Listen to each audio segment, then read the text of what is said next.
ইউনূস সরকারের যারা যারা এই নম্র গণহত্যার জন্য নম্র শিশু হত্যার জন্য দায়ী, তাদেরকে অবশ্যই এই বাংলার জমিনে শিশুর শাস্তির সম্মুখীন করতে হবে। যদি আমরা ফিলিস্তিনের তুলনায় দেখি, ফিলিস্তিনে যেই পরিমাণে শিশু এতগুলো দিনে মারা গেছে, আমাদের দেশে কিন্তু মানে যেভাবে মারা যাচ্ছে শিশুরা, মানে ওরকম একটা দিকেই কিন্তু আমরা মূলত ধাবিত হচ্ছি। তো সেই জায়গা থেকে যদি দেখি, আসলে এখন আমরা ইউনূস সরকারের বিচার চাই, বা তারেক রহমান কেন এই কাজ, মানে তারা এখনো কোনো উদ্যোগ নিচ্ছে না, এই বিচারের থেকে বড় কথা হচ্ছে যে তারা কেন একেবারে নির্দিষ্ট সংখ্যক যে আমাদের যে টিকাটা মজুত রাখা প্রয়োজন ছিল, যে যাতে করে হামের শিকার শিশুরা না হয়, আমার মনে হয় সেটা নিয়ে আরো বেশি সোচ্চার হওয়া উচিত। এবং এটাকে এটা নিয়ে বিচার দাবি চাওয়ার থেকে আমি যেটা বেশি মনে করি সেটা হচ্ছে যে এই টিকাগুলোকে তাড়াতাড়ি করে মজুত করা হোক, এবং তাড়াতাড়ি করে আমাদের দেশে যারা শিশু আছে বা বড়রা আছে যারা হামে আক্রান্ত হতে পারে, এইটাকে আটকানো হোক যে কোনোভাবে। এবং এটা সবার আগে জরুরি, এবং এরপরে টিকাটা দেওয়ার পরে আসলে আমরা এটা নিয়ে আরো বেশি করতে পারি যে কারা মারা গেছে, এবং সেটার একটা জরিপ করে যদি আমরা সেইভাবে যদি আগাই, সেটা আমার মনে হয় বেশি জরুরি। কারণ আগে তো এটা নিয়ে বিচার চাওয়ার থেকে বেশি জরুরি হচ্ছে যারা এখন আক্রান্ত হয়নি তারা যেন আক্রান্ত না হয়, সেই বিষয়টাকে আমাদের বেশি লক্ষ্য করা উচিত বলে আমি মনে করছি। এই মুহূর্তে যে হামে আক্রান্ত শিশুদেরকে নিয়ে আমরা যে ক্রাইসিসের সময় পার করছি, এটা আমাদের জন্য একটা জাতীয় মহামারীতে রূপ নিচ্ছে দিন দিন।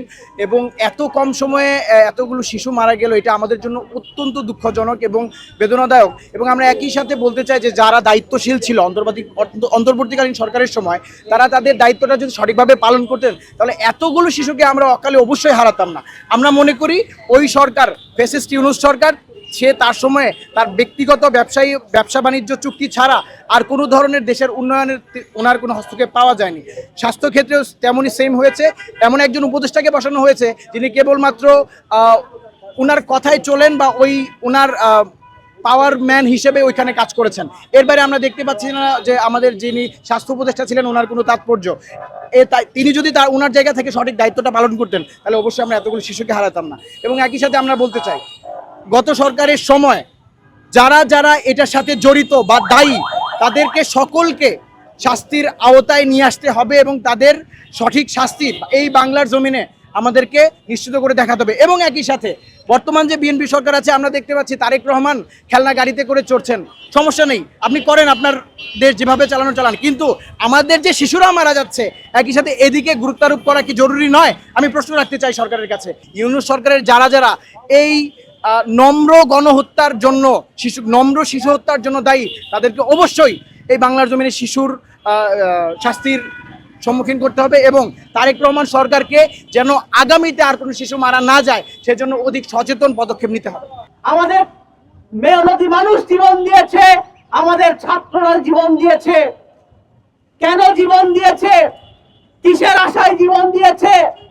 একটা ভালো জীবনের আশায়, একটা ভালো জীবন যাপনের আশায়, 3 বেলা যেন ভালোভাবে খেতে পারে, শিক্ষার অধিকার যেন নিশ্চিত হয়, চিকিৎসার অধিকার যেন নিশ্চিত হয়, এই কারণে তারা জীবন দিয়েছে। ভোটাধিকারের জন্য জীবন দিয়েছে। তারা কয়েকজন অথর্ব ছাত্রকে উপদেষ্টা বানানোর জন্য জীবন দেয় নাই, কয়েকটা দুর্নীতিবাজ ছাত্রকে উপদেষ্টা বানানোর জন্য জীবন দেয় নাই। আজকে যে শিশুগুলো হামে মারা যাচ্ছে, তার দায় অন্তর্বর্তীকালীন সরকারের যেমন আছে, অবশ্যই বিগত সরকারের আছে, পাশাপাশি এই অন্তর্বর্তীকালীন সরকারকে যারা বিভিন্ন সময়ে প্যাট্রন করে গিয়েছে, সেই ছাত্রদেরও আছে, সেই নাহিদ আসিফদেরও আছে। আমরা গণ অভ্যুত্থান করেছি, এখানে যারা উপস্থিত আছেন আমাদের এই মানববন্ধনে, গণ অভ্যুত্থানের সময় অনেকেই তাদের জীবনের ঝুঁকি নিয়েছে, অনেককে ছাত্রলীগ পিটিয়ে প্রায় আধামরা করে রেখে চলে গিয়েছিল বন্ধুগণ। কিন্তু আজকে গণ অভ্যুত্থানকে পুঁজি করে যারা নেতৃত্বে এসেছেন, তাদের কাছে আমরা অনেক গাল গল্প শুনি। তারা অনেকে উপদেষ্টা হয়েছেন, মন্ত্রী হয়েছেন, বড় বড় কথা বলছেন, বড় বড় কথা বলে বলে মানুষজনের কোনো কাজ তারা করছেন না। কিন্তু এই যে হামের যে ঘটনা, সেই ঘটনা আমাদের চোখে আঙুল দিয়ে দেখিয়ে দিয়েছে, গত সময় থেকে এখন পর্যন্ত বাংলাদেশের ইতিহাসে যারা ক্ষমতায় এসেছেন, বিভিন্ন আন্দোলন সংগ্রামে যারা সামনে থেকেছেন, তারা প্রত্যেকেই জনগণের সাথে প্রতারণা করেছেন।